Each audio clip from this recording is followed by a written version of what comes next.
Ashamar kafuuna hordoftotaaf daawwattoota maatii shaashee nuustuuf akkam jirtan nageenyi koo bakkuma jirtanitti isin haa galu. Egaa hordoftotaaf daawwattoota keenya sagantaan kiyya guyyaarraa ibsa addi bilisummaa uummata Oromoo Jawaar Mohammad bifa akeekkachiisa fakkaatuun xalayaa fuula peejii isaanii irratti baasan ilaalchisee sagantaa tokko qabadhee dhufee jira. Hanga xumura sagantaa kiyyaatti nafaana turaa isiniin jedha. Warri yeroo jalqabaatiif gara maatii shaashee nuustuuf dhuftan subscribe gochuun maatii keenya dabalamaa isiniin jedha. Warri maatii taatan like godhaa viidiyoon kan namoota hedduu bira akka ga'u godhaa isiniin jedha.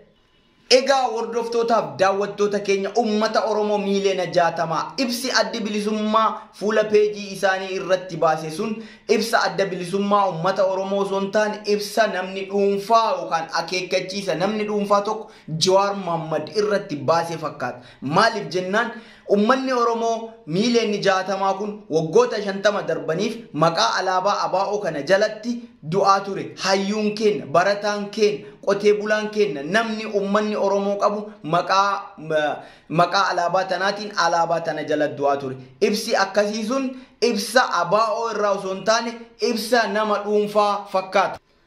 Alaabaan Abbaay Walduutiif eeyyamamte Jawaar Mohammadiif maaliif yakka taate kan ittiin himachiiftu taate. Egaa uummata keenya wanni asirratti hubatamuu qabu rakkoo namoonni dhuunfaa qabaniif gara sabaatti harkisan. Alaabaan tun walgayii hundarrattu, waltajjii hundarrattu, waltajjii ummanni Oromoo geggeeffatu, namni Oromoo geggeeffatu, namni dhuunfaan geggeeffatu biyyoota garagaraa keessatti alaabaa tanatu mul'ata. Sababni isii alaabaan tun tadhaaba ABO qofa osoo hin taane tadhaaba ummata Oromoo hundaati. Kana jechuun dhaaba Oromoo keessa jirtutu rakkoo qaba malee ummanni Oromoo tokkummaa isaatiif rakkoo hin qabu jechuudha. Maal jechuu barbaada? Wanti akkanaa jibbiinsi akkanaa kuni gara sabaatti harkisanii fiddanii ummata Oromoo gargar fageessuudhaaf ummata Oromoo gandaan qooduudhaaf waan ta'e jedhameeti raawwatame malee alaabaan tun dhaaba ABO qofa taatee beeksisa akkasii yookaan akeekkachiisa akkasii Jawaar Mohammad irratti hin baane. Ilaalcha siyaasaa namni tokko yookaan namni dhuunfaa tokko qabuuf yookaan murni tokko qabuuf jedhanii waan saba kana walitti buusu yookaan fidanii ta'e saba kana waliif fiduu osoo hin taane saba kana bilisoomsuu osoo hin taane ammallee garbummaa biraatiif garbummaa waggoota 50maaf akka jala turru nu godhuu deemanii jechuudha. Maqaan ABO jedhu kun maqaa santuu maqaa Oromoo fakkaata malee gochoonni waraanni haalumni siyaasaa achi keessaa hanga bulchiinsaan baatu wanti achi keessatti raawwatamu sun waan ummata Oromoo fakkaatu miti. Kanaaf dhaabni ummata Oromootiin jaalatamu kun waan akkanaa waan xixiqqoo akkanaa yoo hordofe ummata kanaan jibbamuu deema.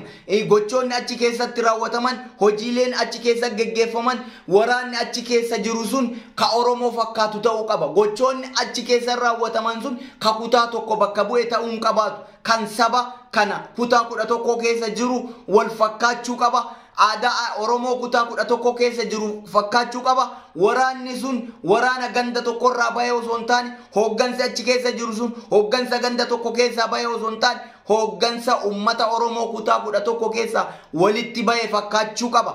Adda bilisummaa Oromoo jechuun dhaaba ummata Oromootiif bu'uureffame kan waggoota 50 dura qabsaa'onni Oromoo achi keessa du'aa turan, kan hayyoonni Oromoo achi keessa du'aa turan, kan hayyoonni Oromoo achi keessa fuudhamanii itti hidhamaa turan. Kanaaf addi bilisummaa Oromoo kun dhaaba siyaasaa ummata Oromoo fakkaattu, dhaaba siyaasaa ummata Oromoo kutaa 11 fakkaachuu qabdi. Yaa Oromoo, wanti ani isiniin jedhu ilaalcha walii, ilaalcha paartiileen siyaasaa qaban yoo walii hin danda'an taate saba kana rakkootti fidan. Sabni kun rakkoo qabaatee osoo hin taane paartiilee siyaasaa maqaa Oromootiin socho'antu rakkoo ummata kanatti fidaa deeman. Rakkoo nurraa hiikuu osoo hin taane rakkoo keenya wal dubbatanii hiikuu osoo hin taane nuuf qabsaa'uu osoo hin taane jibbaa waliif qabaniin walirratti qabsaa'u jechuudha. Kanaaf ibsi ABO'n maqaa alaabaa Oromootiin wal qabachiisee baase kun ibsa ABO hin fakkaanne ibsa namni dhuunfaa tokko jibbaa Jawaar Mohammadiif qabu fakkaata. Kanaaf ummanni kutaa 11 itti yaaduu qaban jedha.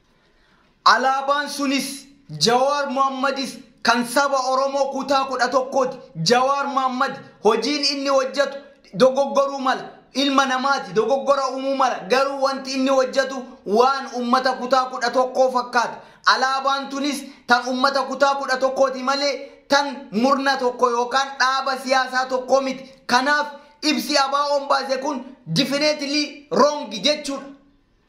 Ibsa ABO'n baase kanarratti gadi ba'ee sa'atii 24 keessatti dhiifaman gaafatu yoo ta'e namni dhuunfaas haa ta'u abbaan fedhe maqaa ABO'tiin peejii san irratti kadhee beekun gadi ba'ee ummata Oromoo dhiifaman gaafatu yoo ta'e rakkoon bakka jirtu argine rakkoon akka nama dhuunfaa tokko jibbaaf jecha ummata Oromoo garbummaa jala deebisuuf garbummaa inni ofirraa dhiibatee jala ba'u jalatti deebisuuf deeman argaa jirra jechuudha.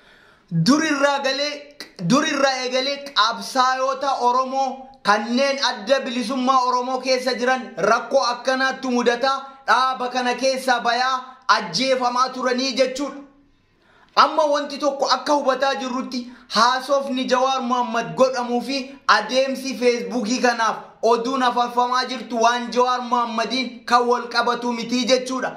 Tokko jibbaa isaa haasaa irra caalaan namaa hedduun namaa kan hinaaffaan guutametu waa'ee Jawaar Mohammad haasaa inni garuu kanaasaru waraanni dhaabbatee biyyi tun gara nagaatti deebitee Oromoon nagaan qotatee bocatee nagaan jiraachuu danda'u jedhee dubbata garuu isarra akka duulamu kun jibbaaf ilaalcha siyaasaa gadaantummaa waan qabaniif duula irratti bananii akeekkachiisa akkanaatti baasanii jechuudha.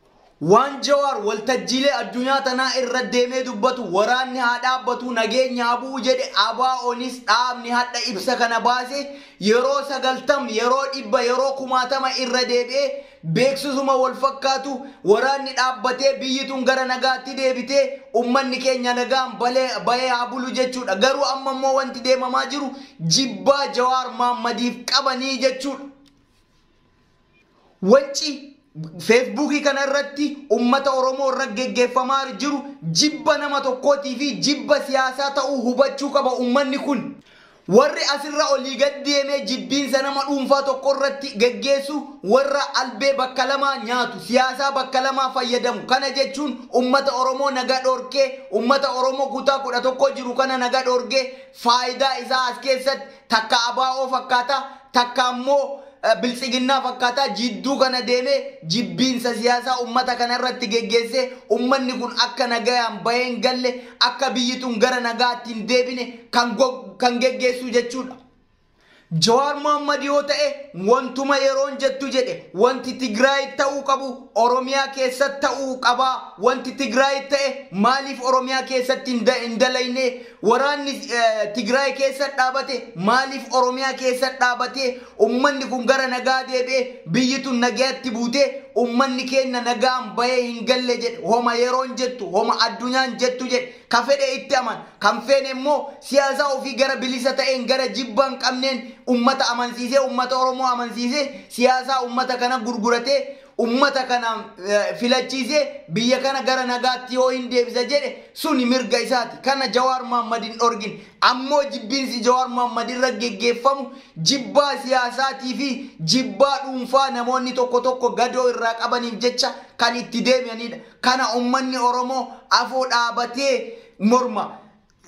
Iyya akkanaa kun ummata Oromoo keessatti faayidaa osoo hin taane miidhaa guddaa gargar nu qooda akka waggoota 50 darban san garbummaa jalatti nu deebisee rakkoo cimaaf nu saaxila kana waan ta'eef jibbiinsi akkanaa nu barbaachisu yeroo kana tokkummatu nu barbaachisu yeroo kana tokko taanee diina keenya afoo dhaabbanne ummata keenya waan isaan barbaadan fiduu qabna malee wal afoo deebinee jibbaa qabnuuf ilaalcha namni tokko nama caalaa qabuuf jecha yoo nama san jibbinu taate isa duuballee nama akka isaa ilaalcha bal'aa ummata kanaaf qabutu jira isa duuballee namoota ilaalcha gaarii qaban ilaalcha ummata kanaa gaarii qaban ilaalcha ummata kanaa tokkummaa qabantu baay'eetu jira kana waan ta'eef tokkummaa ummata Oromoo irratti bishaan hin naqinaa nuti tokko taanee diina keenya biltsiginnaa injifannee tokkummaa keenyaan ummata keenya naga kenninee fi akka jiraannu jechuu barbaada yaanni kiyya ka guyyaa har'aa ganuma